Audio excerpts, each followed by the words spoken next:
బాలకృష్ణ బాగానే పనిచేస్తాడు ఇంటిపూర్లో.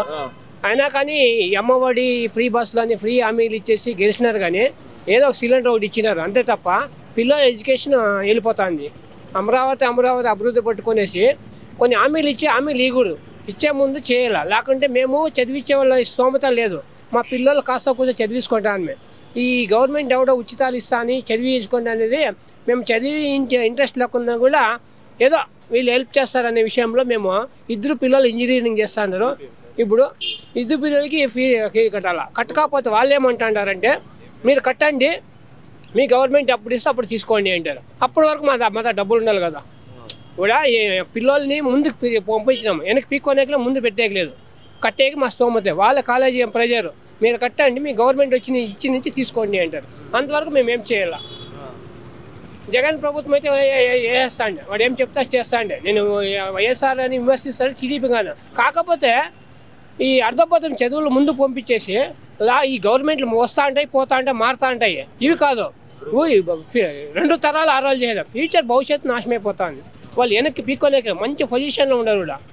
వెనక్కి పీక్కోలేక ముందు పంపించగలేదు. ఇప్పుడు కట్టాలంటే మా దగ్గర డబ్బులు లేవు, కాలేజీలో ఫుల్ ప్రెజర్, మీరు కట్టండి, వాళ్ళు గవర్నమెంట్ వచ్చి తీసుకోండి అంటారు. ఏదో ఆడపిల్లలు 15,000 ఇస్తామంటే అది లేదు.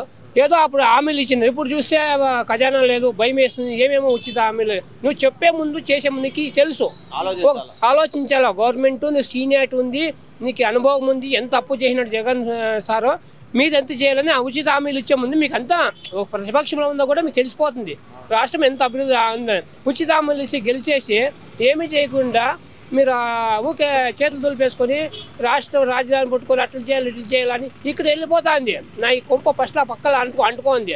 ఏదో ఎక్కడో చేసి ఏదో చేయకపోతావు. ఇది చేసు అది చేయాలి. బస్సు అంటే అది లేదు. ఏదో ఫ్రీ సిలిండర్ ఒకటి ఇచ్చేసి ఊరికి అయిపోయినారు. అంతవరకు ఏమీ చేయలేదు. అలాంటి హామీలు ఇవ్వడం వల్లే సార్ అట్లా హామీలు ఎందుకు మాకు ఊరికే ఉండే అప్పులు అయింది. ఊరికే ఉండే వాళ్ళు కూర్చోబెళ్ళి మాకెంత స్తోమత అంతే చదివిస్తాండి. నిజమా కాదు సార్? ఒక జగన్ సార్ కావచ్చు, చంద్రబాబు నాయుడు ఎవరైనా.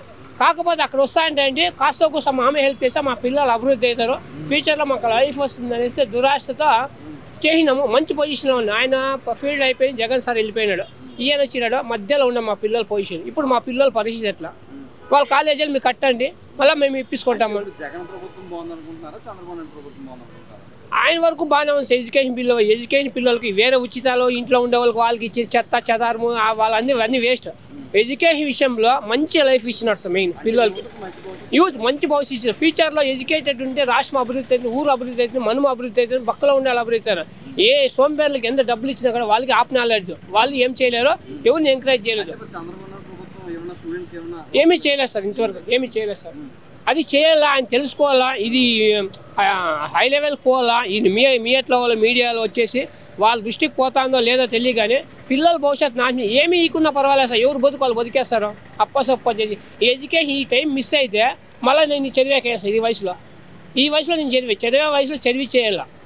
ఆ తర్వాత మేము మాకు ఎంత కోఆపరేషన్ చేసినా మాకు ఉండదు. మాకు కుటుంబ సమస్య టెన్షన్ ఆలోచనకి చదువు ఆ పిల్లలు ఇప్పుడు మంచి పొజిషన్లో ఫోకస్లో ఉన్నారు. చదివే వాళ్ళకి డిస్టర్బెంట్ అయింది. అది వాళ్ళు ఎవరు ప్రెజర్ డాడీ ఫీజులు అడుగుతున్నారు, ఏం కట్టాలా, ఏం చెప్పాలా. తప్పించుకొని కాలేజీ ప్రిన్సిపాల్ వచ్చిందంటే తప్పించుకొని పారాడతాను ఫీజు కట్టేకి.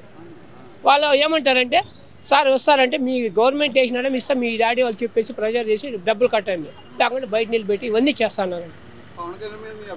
ఏ పవన్ కాదు ఒక ఆర్భాటం తప్ప ఆలోచన తక్కువ సార్. సినిమాలో డైలాగ్ ఏం ఫ్రీ కాదు. రాజకీయం ఎట్లా మేధావులు వెళ్ళిపోయారు. ఊపు ఆహు అనేది కాస్త మెయిన్ దిగల రంగంలోకి. ఆ ఊపు తగ్గిపోయింది. ఏం సార్ ఫిలిం ఫీల్డ్ వేయండి, అది వేరే. కాకపోతే బాలకృష్ణ హిందూపూర్లో మంచి పని చేయను. నేను పార్టీ వారు విమర్శిస్తాను లేదా వ్యక్తిగతంగా. హిందూపూర్లో కానీ హాస్పిటల్ విషయం కానీ రోడ్డు విషయంలో కానీ అన్ని విషయంలోనే బాలకృష్ణ మాత్రం ఈరోజు ఇంతవరకు నిలబడినాయంటే ఆయన మంచి పనుల నుంచినే కంటిన్యూషన్ వస్తాడు. ఆయన కోపంలో కన్నా మాట్లాడినా కూడా మంచి పనులు చేస్తాడు. అందుకే వచ్చాడు మంచి రెండు ఉంటుంది, బ్యాలెన్స్ చేసుకుని పోవాలి. ఆయన కూడా ఆయన విషయంలో గ్రేట్. కానీ ఉచిత హామీలు ఇచ్చి మధ్యలో లైఫ్ స్ప్రై చేస్తూ ఉన్నారు. దానికే మేము